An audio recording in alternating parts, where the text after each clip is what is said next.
Hello and welcome to Lavneesh परिषद की पठन अभियान के तहत गतिविधि पत्रक नंबर 50 जो कि कक्षा 6ठी से 8वीं के विद्यार्थियों के लिए है। यह ली गई है हिंदी विषय से।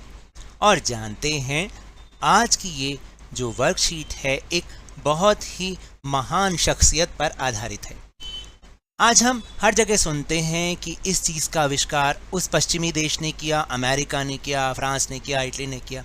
लेकिन क्या आप जानते हैं हमारे भारत में भी ऐसे महान व्यक्ति हुए हैं जिन्होंने बहुत महान आविष्कार किए हैं। उन्हीं में से एक हैं जगदीश चंद्र बोस, या जिन्हें हम जगदीश चंद्र बसु के नाम से भी जानते हैं। वो थे एक महान भारतीय वैज्ञानिक। उन्होंने क्या किया था, चलिए आज की इस वर्कशीट के माध्यम से जानने का प्रयास करते हैं। तो बिना समय गवाए शुरुआत करते हैं मेरे साथ और समझने की कोशिश करते हैं। तो देखो, ये थे जगदीश चंद्र बोस, एक महान भारतीय वैज्ञानिक। जगदीश चंद्र बोस को पास के स्कूल में दाखिला दिला दिया गया। वहां अधिकतर किसानों और मछुआरों के बच्चे पढ़ते थे। आप जानते हैं ना, मैं धीरे धीरे क्यों पढ़ रहा हूं, ताकि आप भी मेरे साथ इसको पढ़ने का प्रयास करें और अपने पठन कौशल को और विकसित कर पाएं। वे पढ़ाई भी करते थे, साथ साथ खेती और दूसरे कामों में अपने घर वालों का हाथ भी बटाते थे। देखा आपने, वो पढ़ते भी थे और अपने घर वालों के साथ उनके कामों में हाथ भी बटाते थे। उन बच्चों के साथ रहकर बोस ने जीवन की वास्तविक शिक्षा को अपनाया, यानी कि जीवन में कैसे जीना है, किस तरीके से हमें काम करना चाहिए, वो सब उन्होंने सीखा। वहीं उन्हें शारीरिक श्रम करने की प्रेरणा मिली, यानी हाथ से काम करने की। सबको समान समझने की भावना पैदा हुई, क्योंकि वो आपने अभी ऊपर समझा ना कि वो मछुआरों के उन्होंने ये माना कि हम सब लोग समान हैं। मातृभाषा से प्रेम भी हो गया। पेड़ पौधों के बारे में जब उनके सवालों का उत्तर बचपन में स्पष्ट नहीं मिला, तो वे बड़े होने पर उनकी खोज करने में लग गए। अब बचपन के कौन से सवाल थे? बचपन के प्रश्न जैसे माँ पेड़ के पत्ते तोड़ने से क्यों रोकती थी? आपको भी शायद आपके मम्मी पापा बोलते होंगे कि नहीं बेटा, कि पेड़ों के पत्ते नहीं तोड़ने, है ना। या फिर रात को पेड़ों के नीचे जाने से माँ क्यों रोकती थी? ये प्रश्न उन्हें सोचने पर मजबूर करते थे। बड़े होकर उन्हें अपने इन सारे सवालों के उत्तर मिल गए। उन्होंने वैज्ञानिक रूप से यह साबित किया कि पेड़ पौधों में भी भावनाएं होती हैं। यानी उन्होंने ऐसी खोज की जिससे पता चला कि जैसे इंसानों में भावनाएं होती हैं ना, ऐसे ही पेड़ पौधों में भावनाएं होती हैं। इसलिए हम आपको भी मना करते हैं कि फूल मत तोड़ो, पत्ते मत तोड़ो, क्योंकि जैसा दर्द हमें होता है वैसा दर्द उन्हें भी होता है। वे भी इंसानों की तरह दुख और सुख को महसूस कर सकते हैं।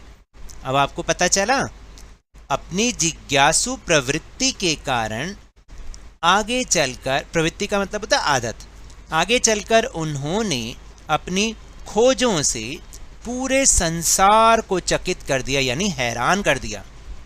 इसके साथ ही वे पहले ऐसे वैज्ञानिक थे जिन्होंने रेडियो और माइक्रोवेव तरंगों के बारे में पूरी दुनिया को बताया। समझ रहे हैं इसका मतलब क्या? यानी कि जो बेतार होता है ना, यानी वायरलेस, उससे संदेश जो भेजते हैं। जैसे आजकल आपने देखा है ना भाई, मोबाइल में कोई तार थोड़ी लगा होता है।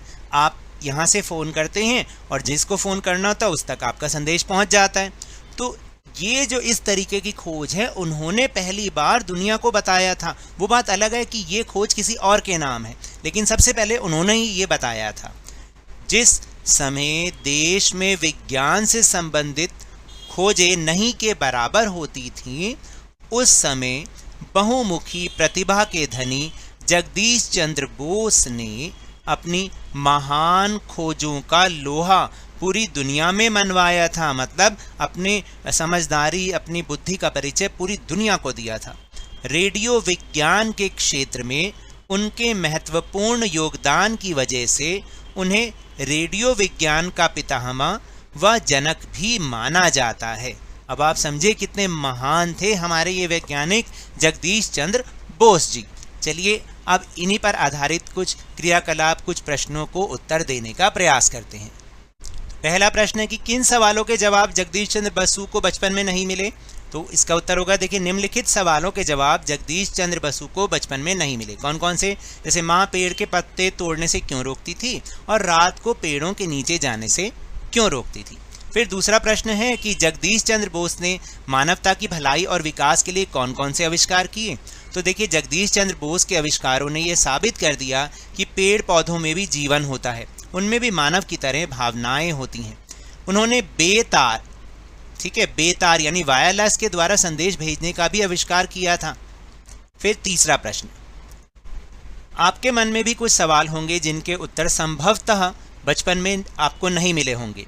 ऐसे किन्हीं 2 सवालों को लिखिए। देखिए, बहुत सारे सवाल हो सकते हैं, इस प्रश्न का उत्तर सबका अलग अलग हो सकता है।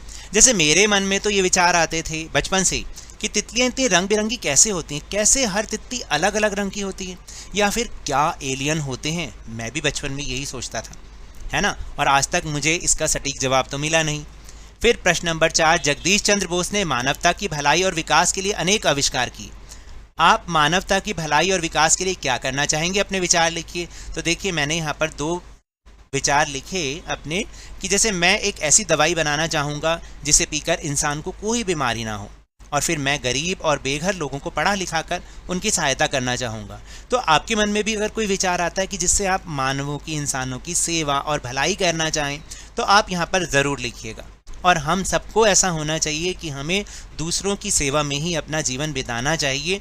इससे हमारा जीवन भी बहुत अच्छा होता है। तो ये तो थी आज की वर्कशीट। अगर मेरे इस तरह समझाने से अब आपको समझ में आने लगा है ना, तो इस चैनल और वीडियो को लाइक कीजिए, शेयर कीजिए, बहुत ज़्यादा शेयर कीजिए, और अगर आप नए हैं तो जल्दी से सब्सक्राइब कर लीजिए और इस चैनल को 1 लाख सब्सक्राइबर तक पहुंचाने में मेरी मदद ज़रूर कीजिए।